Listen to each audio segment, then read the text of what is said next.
างขึ้นน้ำตกห้วยคดนะคะ มีน้องเดินพาไปน้ำเดินไปเลยอีหอมดำพาไปเหรอดำมันเก่งนะดำมันเก่งดูทาง ก็ดีแล้วมีหมามันจะเห็นตัวอะไรก็จะเห่าครับดูสิดำมันเก่งมาก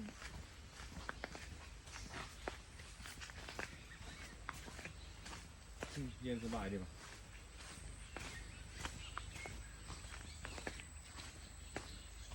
เดินไปประมาณ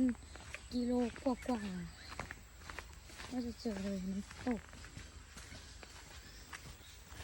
ทางนี้นี่ดำมันเห็นมาหลอดเราด้วยนี่เหมือนเป็นไกด์ไงเป็นไกด์ท่องเที่ยวน้องดำเป็นไกด์แสดงว่ามันรู้ว่าเรารักหมามันเลยพาเรามา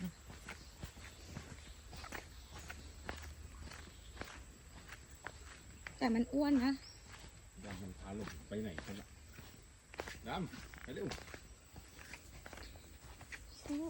ดำไปเลยดำเจออะไรเปล่าเจออะไรน้องอาจจะเจออะไรเฮ้ยขี้ช้างดำมานี่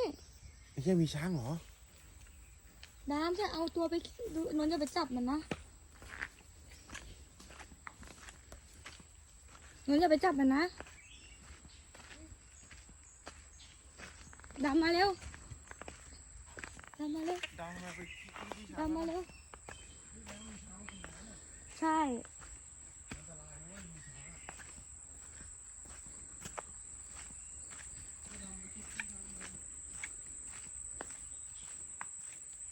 ทางดูน่ากลัวมากทางไปเรื่อยๆวันนี้ก็2 นาทีแล้วยังไม่ถึงดำไปคุกขี้ช้างมาดำใกล้ถึงยังแล้วมันเอาตัวไปคุกขี้ช้างทำไมวะเป็นตัวเมียขี่มีช้างน่ากลัวก็ดำเอาตัวไปคุกขี้ช้างเหรอดำเอาตัวไปคุกขี้ทำไมหรือว่ามันเจอช้างแล้วมันจะเป็นโซ่เดียวกับช้างชอบสั่งดำถ้าเจอช้างบอกมันเขาอย่างนี้นะมันต้องเห่าก่อนเอาอีกแล้ว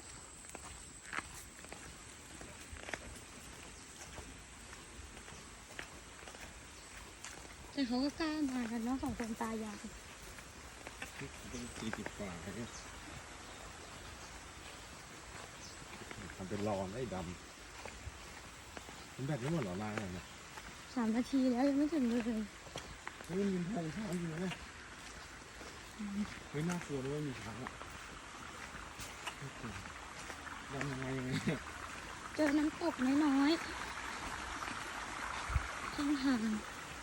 ดำมันก็มากับเรานี่เจอน้อยๆ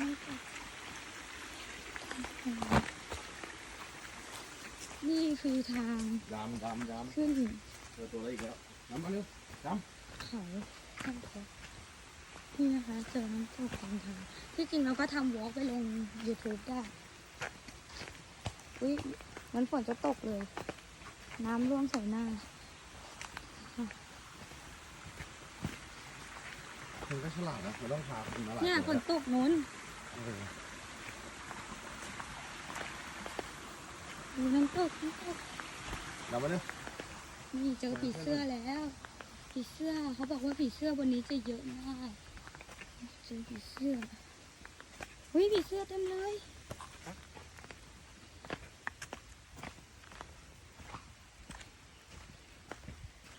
ว่าเจอช้างก็นิ่งอย่างเดียวเราจะพูดทำไมนะ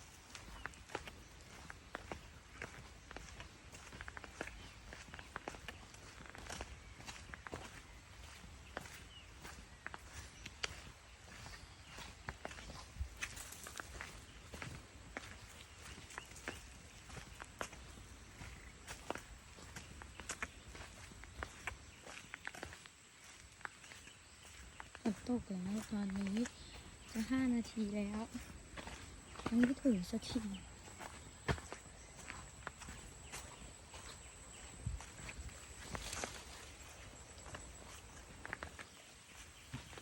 ไม่เสียบลมเสียบ ฝนตก ดำถ้าเองไม่ไปคุกกี้ช้างเมื่อกี้นี้เล่นน่ารักจริงๆ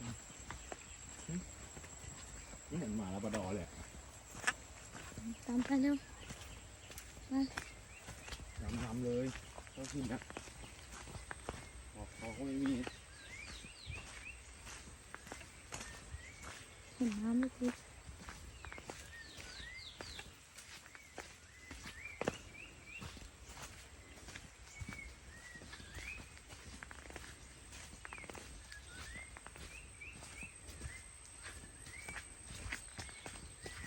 อ้าวมีสัญญาณเหรอ นี่เหรอ เนี่ย น่าจะอยู่บนเขาแล้ว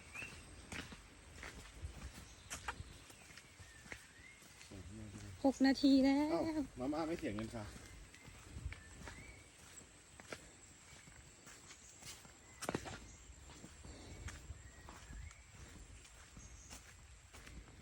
เฮ้ยเจอไม้กั้นทาง อุ้ยแม่ลูกแม่ลูกส่งมาเขาใหญ่คนนับแสน ต้นไม้ปิดทางเราแล้ว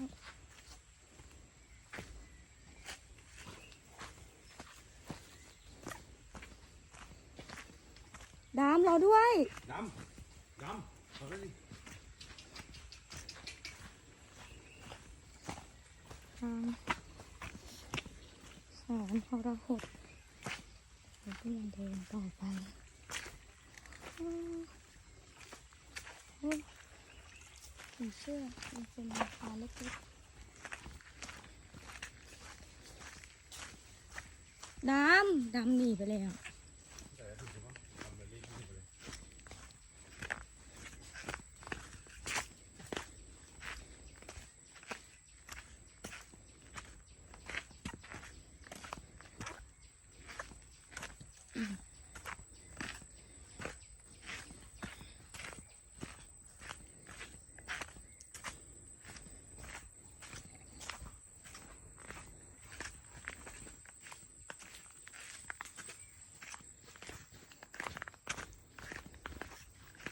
ตามปะ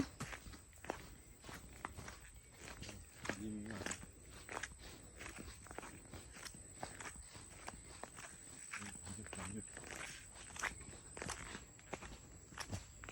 ถึงยัง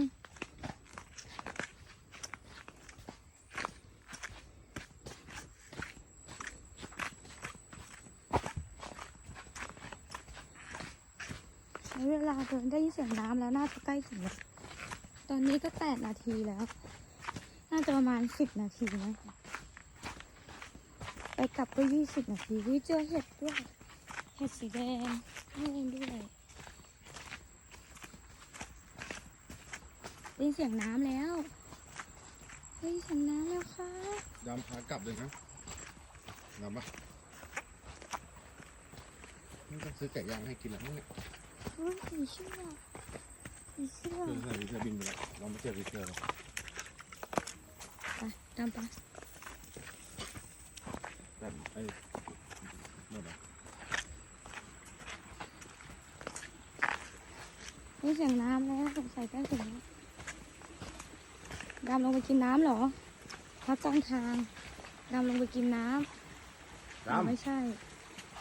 อ๋อไปอ้อมเฉยๆเป็นทาง ไม่อยากเดินหิน ใช่ทางของนางเก่งมาก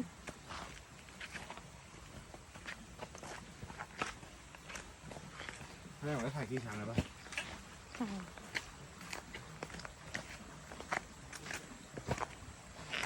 ตรงนี้ก็จะเป็นน้ำตก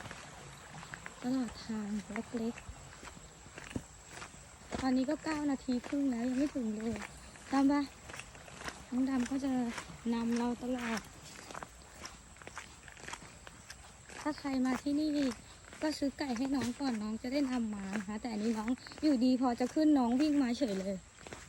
ใครก็ไปดูคลิปต่อแล้วคลิปต่อไป ลง YouTube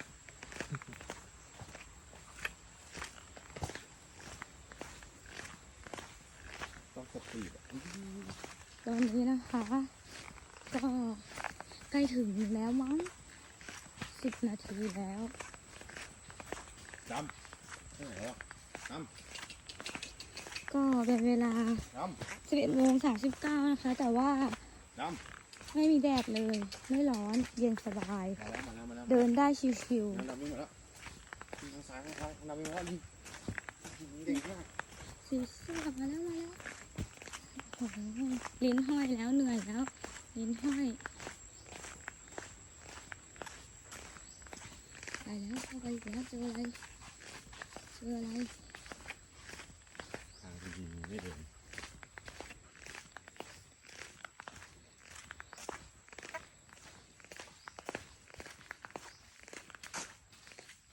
นาฬิกานั้นเรากินกี่ก้าวแล้วเนี่ย ไม่ได้นับมา ดำ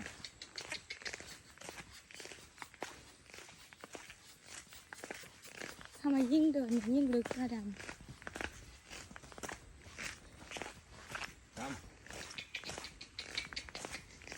ำนู่นอยู่นู่นครับ ไปโอ้โหดำบอกทางลัดผมไปทางลัด ใช่น่าจะทางอ่ะเพราะว่าเป็นรอย เฮ้ยมันพิฉลาดจังวะ ดูผิด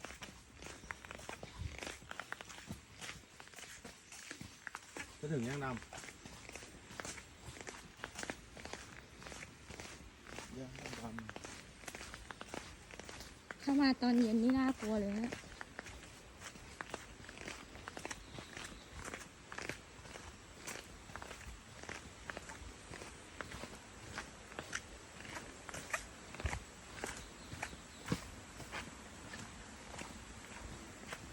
ตอนนี้12 นาทีแล้วยังไม่ถึงเลย สุดแล้วอะนนท์ เขาบอกว่ามันต้องเป็นน้ำตกเนี่ย อ๋อ มีป้ายต่อ ตรงนี้เราต้องข้ามทางไปนะคะ นี่ไงผีเสื้อ ขึ้น เขาบอกผีเสื้อกันเลย ต้องข้ามทางนนท์ถือได้ไหมอย่าหยุดนะ โอ้ ข้ามทางมา น้องดำไปกวนผีเสื้อแล้วน้องดำไปกวนผีเสื้อแล้ว อ๋อ นี่คือครึ่งทางเหรอเนี่ย ใช่ยังไงต่อ ไปเลย เขาบอกให้เลี้ยวหมุนต้องไปนี้เหรอ ก็จะตรงไปเลย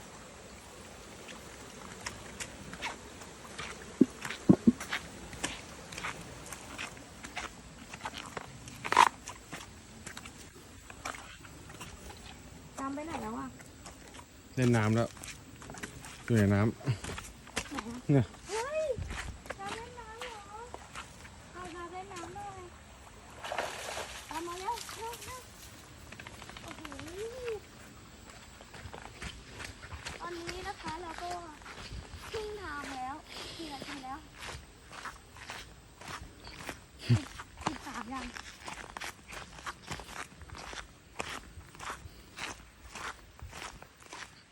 13ยังนนท์ ฮะ 13 นาทีแล้ว 13:30 ใกล้แล้วค่ะ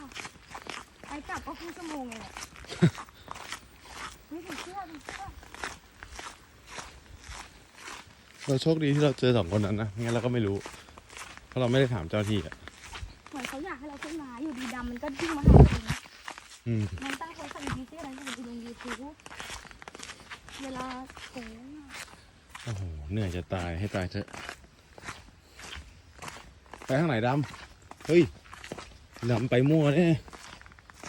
ถึงแล้ว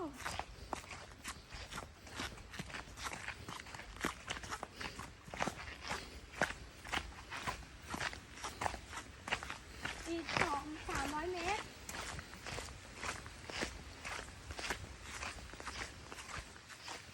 ดำ มาเร็ว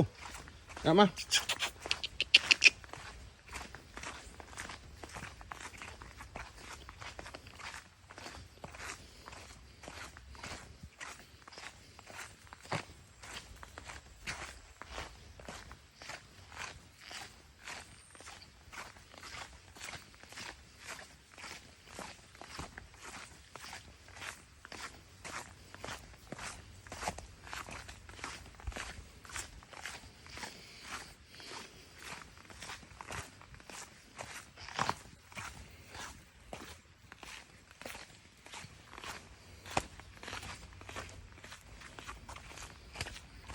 ดำ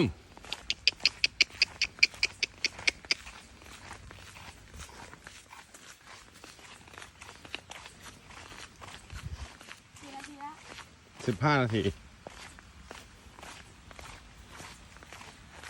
ดำมันมาส่งเราแล้วมันไปไหนแล้ววะเนี่ยดำ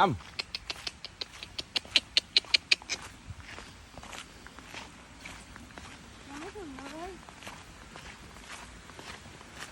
นู่นดำมาแล้ว เขาไปทางลัด น่าจะมาทุกวัน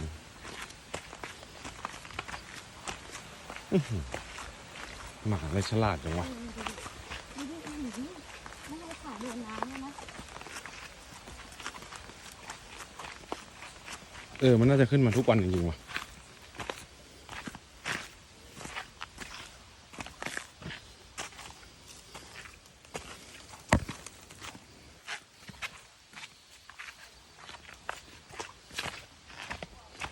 อยากคนละ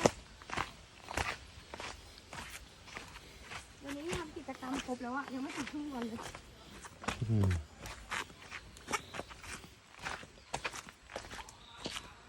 ดำไปไหนเหรอดำ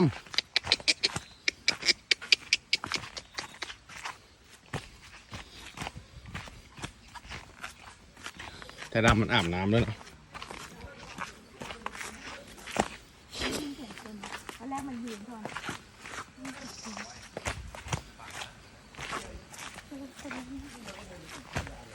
ดำมาให้เขามาก่อน โรเจอร์กลับบ้าน ก็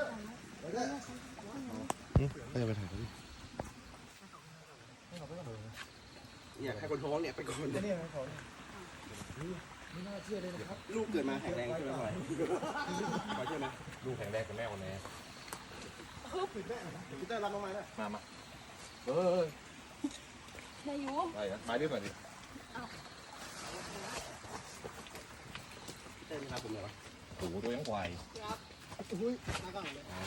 ครับคะแนนหน่อย ให้ อีกไกลไหมคะ อีกไกลไหมครับนิดเดียวครับ โรเจอร์นะครับ ขอบคุณครับ เดินมาไหม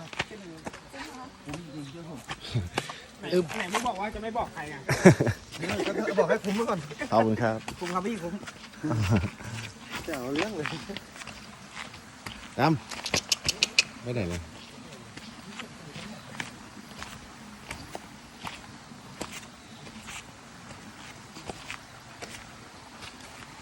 เมื่อกี้คนนั้นเขาท้องด้วยอ่ะ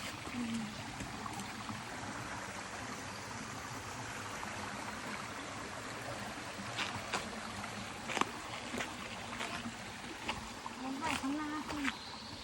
ถ่ายตรงนี้สิให้เขาเห็นตา ก็ใช่สิแสดงว่าโรเจอร์หรือว่าดำที่เขาเรียกเมื่อกี้นี้ มันก็พาเข้ามาเหมือนกันมากินหมาเจ้าถิ่นดำมันกลับกับเขาไปแล้วมั้งนะ ก็คือ10 คนก็คือพวกนี้แหละ อืม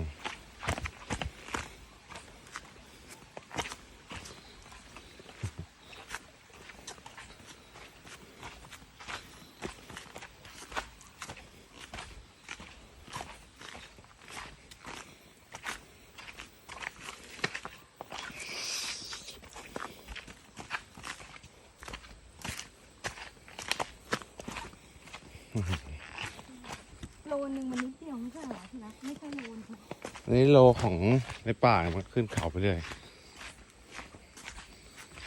แต่ดำมันไปแล้วอะดำ มันไปกับเขาเลยก็ มันกลับเลยมันส่งแค่นี้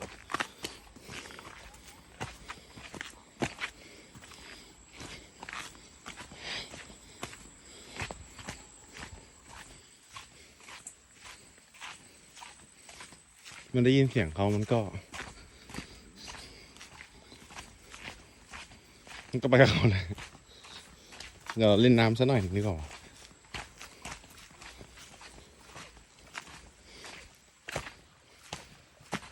เงียบกิ๊บเลย 1 โลเองทั้ง1 โลเอง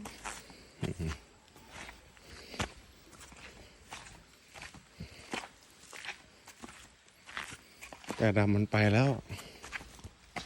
นี่เพื่อนเลย ไม่1 กิโลจากไหนวะ